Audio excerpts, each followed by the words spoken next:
Assalamualaikum warahmatullahi wabarakatuh. Perkenalkan, nama saya Ditya Panji Perdana dengan NIM 2324101080. Saya dari kelas B. Saya di sini ingin menjelaskan video tentang remedi WASDA dengan kode soal A. Nah, yang pertama ini soal pertama yaitu kita disuruh membuat ERD dari studi kasus yang ada di bawah berikut. Nah, dengan syaratnya adalah yang pertama, ERD yang dibuat dengan level logical design, dan untuk setiap entity dituliskan atribut-atribut beserta optionality-nya, dan kita disuruh menandai atribut yang menjadi primary UID dan secondary UID sesuai notasi yang diajarkan di kelas. Lalu yang ketiga, setiap entity menggunakan artificial primary UID. Nah, artificial UID di sini dituliskan sebagai atribut. Yang keempat, kita disuruh menuliskan relationship pada ERD-nya, bukan foreign key. Lalu yang kelima, kita disuruh menggambar juga optionality-nya, cardinality beserta namanya. Yang keenam, untuk many to many, pecahlah menjadi entity persimpangan. Lalu yang ketujuh, semua entity ada pada 3NF. Nah, soalnya studi kasusnya adalah sebagai berikut, yaitu Kak Satria adalah seorang mahasiswa ilmu komputer yang tinggal di Jalan Mastrip nomor 37, Kerajaan Timur, Sumbersari, Kecamatan Sumbersari, Kabupaten Jember, dengan kode pos 68121. Suatu hari, Satria merasa tidak enak badan dan memutuskan untuk pergi ke rumah sakit Fatimah untuk berkonsultasi dengan dokter Fatimah, seorang spesialis anak. Setibanya di rumah sakit, dokter Fatimah melakukan pemeriksaan dan mendiagnosis Satria dengan infeksi ringan sebagai bagian dari perawatan. Dokter Fatimah memberi suntikan antibiotik dan pemberian obat pada nyeri kepala Satria. Selain itu, Dokter Fatimah juga memberikan konsultasi kepada Satria tentang bagaimana cara dan menjaga kesehatan yang mendatang. Setelah pemeriksaan selesai, Satria membayar biaya konsultasi dan perawatan secara non-tunai melalui Bank BRI. Petugas yang bertanggung jawab atas transaksi tersebut adalah Ella Pramudia, seorang pegawai administrasi di rumah sakit. Dan ini adalah tagihan struk dari Rumah Sakit Fatimah. Di sini ada nomor faktur yaitu 020, yaitu ada tanggal 1 Desember 2024. Lalu ada nama pasiennya yaitu Satria Belva dengan alamatnya yaitu Jalan Mastrip nomor 37, Kerajaan Timur, Sumbersari, Kecamatan Sumbersari, Kabupaten Jember, dengan kode pos 68121. Di sini juga di struknya dituliskan nama dokternya yaitu Dr. Fatimah Az-Zahra SPA dengan nomor telepon 085 156 437 555. Nah, di sini Kak Satria itu melakukan konsultasi dengan juga biaya administrasi dan juga diberi obat pereda nyeri dan antibiotik. Di sini jumlahnya satu semua dengan harganya masing-masing, yaitu biaya administrasi 20.000, subtotalnya jadi 20.000, konsultasinya itu 50.000, obat pereda nyerinya itu 15.000, dan antibiotik 10.000, dengan total semuanya yaitu 95.000. Di sini Kak Satria menggunakan metode pembayaran non tunai yaitu BRI, dan stafnya sendiri di sini yaitu adalah Ella Pramudia. Dan ini adalah ERD yang saya buat, yaitu saya membuat ada 9 entity. Yang pertama ada entity pasien, dokter, obat, pembayaran, detail pembayaran, metode pembayaran, lalu staff, layanan, dan juga non tunai. Kenapa di sini saya membuat entity-entity ini? Karena di entity ini saling berkaitan dan juga saling melakukan suatu proses. Di sini saya pusatnya itu ada di detail pembayaran. Kenapa? Karena menurut saya semua entity itu masuk, hampir semua entity itu masuk ke detail pembayaran, dari mulai pasien, dokter, obat, pembayaran, metode, maupun nama dari staf, dan juga layanan apa yang sudah dilakukan oleh rumah sakit tersebut. Eh, Mungkin dari pasien dulu, yang seperti biasa kita pakai ID, nama, nomor telepon, alamat, sama juga seperti dokter. Dokter di sini bedanya bukan pakai ID tapi pakai NIP. Lalu nama dokter, nomor telepon, dan juga spesialis dari dokter tersebut. Di sini juga obat pakai ID, harus nama, jumlah, dan juga harga. Kenapa di sini saya tidak memakai total pada di detail pembayaran, karena mungkin nanti bisa berubah-berubah sesuai kata Mas Satri atau Kak Fatimah, sepengetahuan saya atau sepaham saya. Nah, di sini layanan juga saya kasih jumlah dan harganya supaya nanti bisa dihitung ataupun ditambah maupun dikurangi. Pembayaran di sini ada nofaktur, tanggal, dan juga nama rumah sakitnya. Staf di sini ada ID, nama staf, nomor telepon, dan juga alamat. Nah, metode di sini saya bagi dua. Yang pertama itu tunai sama non tunainya. Saya buat entity sendiri. Kenapa? Karena di non tunai itu mungkin ada banyak atribut ataupun banyak pilihan. Di sini ada bank ataupun e-cash. E-cash di sini bisa Dana, bisa GoPay, ataupun yang lain-lain. Oke, di sini saya akan lanjut ke optionality-nya. Entity pertama di sini ada pasien dan juga detail pembayaran. Optionality-nya yaitu pasien itu wajib dan detail pembayaran itu juga wajib. Kenapa? Karena pasien itu wajib dicatat di detail pembayaran dan detail juga wajib harus mencatat pasien. Entity berikutnya itu ada pembayaran dan juga staf. Staf di sini wajib dan juga pembayaran itu juga wajib. Kenapa? Karena staf itu selalu mengatur pembayaran, sedangkan pembayaran pasti juga akan diatur oleh staf. Entity selanjutnya itu ada dokter dan juga detail pembayaran. Dokternya wajib dan juga detailnya juga wajib. Alasannya ini hampir sama dan hampir sama seperti juga pasien dan juga staf tadi, karena kedua-duanya itu harus dicatat. Dokter itu dicatat di detail pembayaran harus mencatat dokter. Nah, entity selanjutnya yaitu obat dan juga detail pembayaran. Obat itu wajib, detailnya itu tidak wajib. Kenapa? Karena obat itu wajib dicatat di detail pembayaran, tapi detail pembayaran tidak wajib mencatat obat ketika pasiennya itu tidak membeli obat ataupun tidak diberi obat. Nah, entity selanjutnya itu ada pembayaran dan detail pembayaran. Pembayaran di sini wajib, detailnya itu wajib.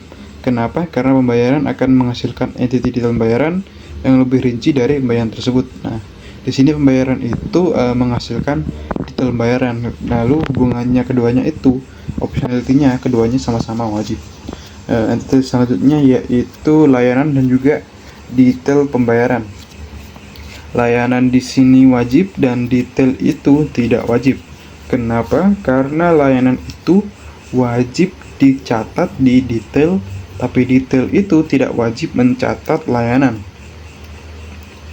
Di sini kan layanan itu ya tidak wajib ada, misalkan cuma beli obat ataupun cuma konsultasi, kan tidak harus mencatat layanan yang dilakukan oleh rumah sakit tersebut.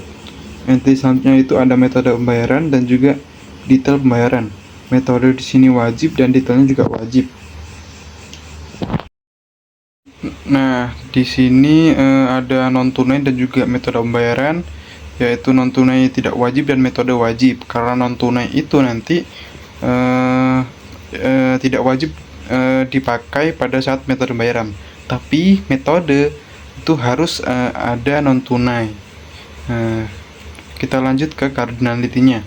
Di sini ada pasien dan juga detail pembayaran. Di pasien itu one dan juga di detail itu many.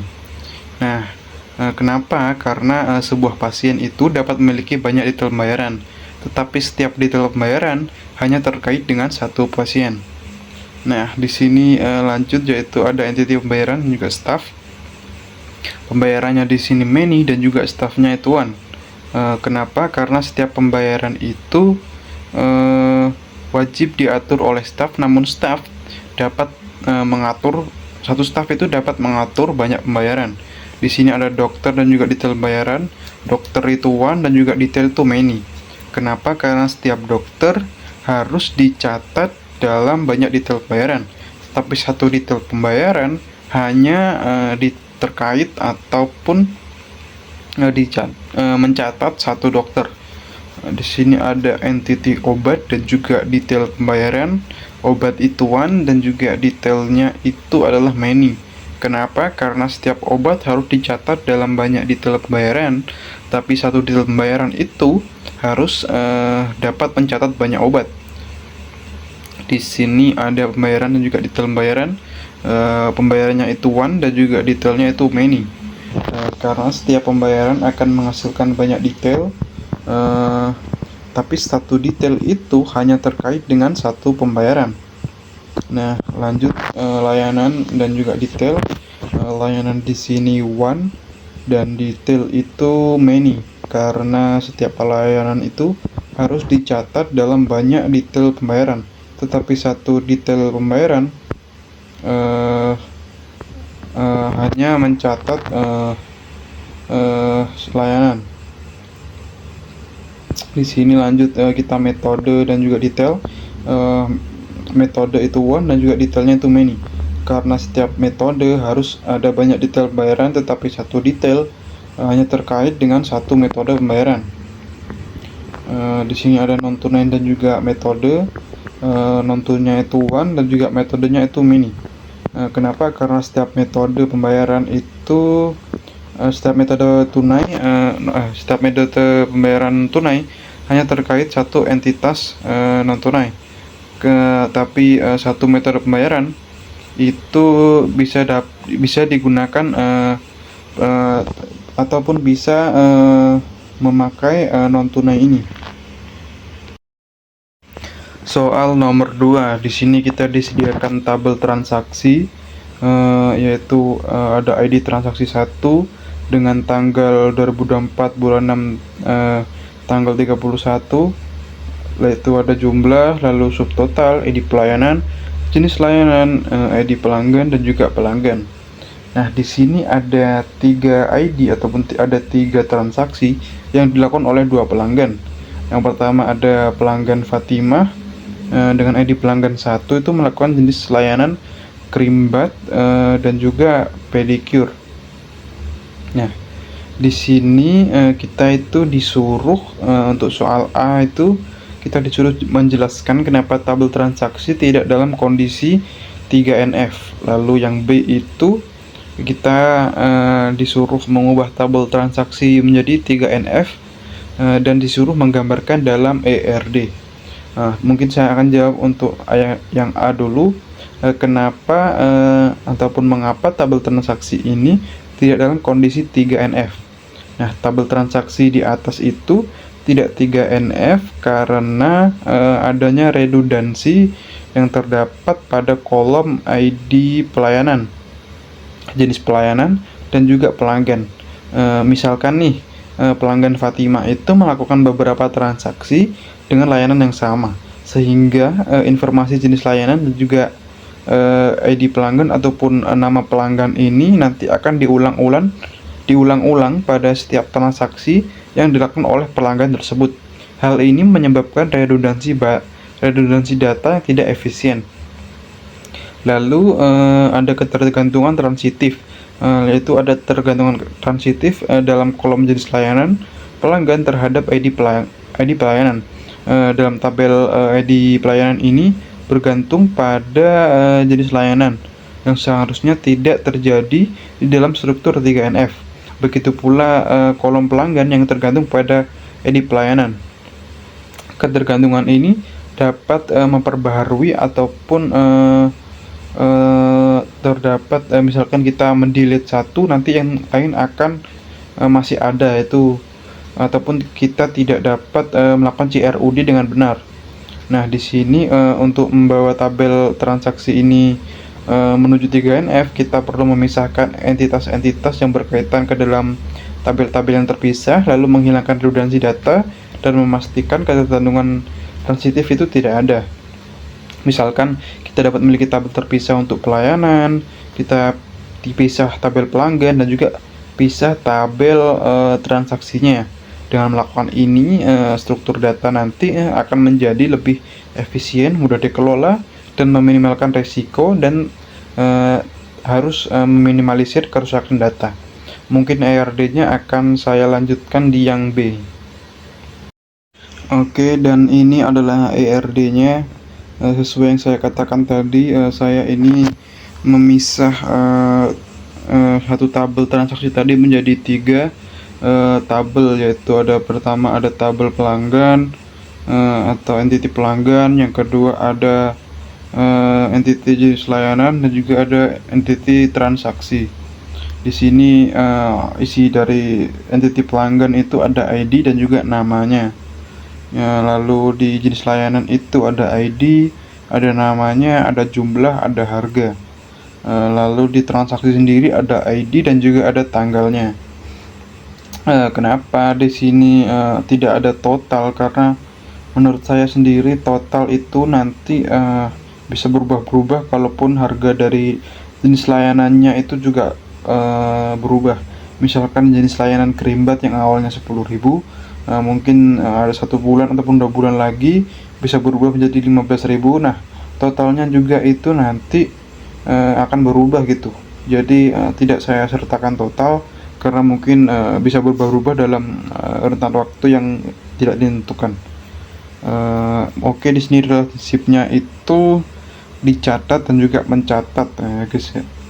Kenapa? Karena saya mau berpikir karena mungkin hanya relationship dicatat dan mencatat yang paling cocok untuk 3 entity ataupun antara dua entity ini di dalam ERD ini. Pelanggan itu dicatat di transaksi, dan juga jenis layanan juga dicatat di transaksi. Transaksi sendiri di sini mencatat yaitu pelanggan dan juga jenis layanan.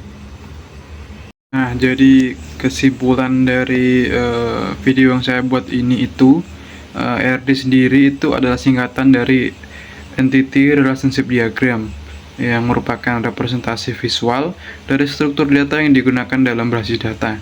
Ini digunakan untuk memodelkan hubungan antara entitas dan juga objek dalam basis data. Pada tugas saya itu kan saya disuruh membuat ERD dengan logical design. Saya membuat 2 ERD. Yang pertama itu ERD untuk rumah sakit, yang kedua ada tabel untuk tabel transaksi, yaitu ERD transaksi untuk salon. Mungkin bedanya dari 2 ERD yang saya buat di sini itu, yang pertama itu strukturnya lebih lengkap, aktor dan juga usernya itu juga lebih banyak. Di salon di sini tuh lebih simple, lebih sedikit, lebih sangat-sangat mudah. Kesulitan mungkin yang saya hadapi itu pembuatan entity-nya dan juga relationship antara entity satu dengan entity lain. Saya masih sedikit bingung tentang hubungan relationship, ini harus dihubungkan kemana, lalu entity ini harus dibuat enggak gitu kan. Mungkin saya masih salah ataupun masih kurang lah. Nah, di sini juga saya kan disuruh untuk menentukan primary UID dan juga secondary UID-nya. Di sini saya itu menentukan primary, mana yang primary mana yang secondary. Saya itu matok sama ID-nya. Ketika entity itu punya ID, saya jadikan primary. Ketika nggak punya, mungkin primary-nya itu ada di keunikan dari misalkan di dokter itu primary-nya itu NIP.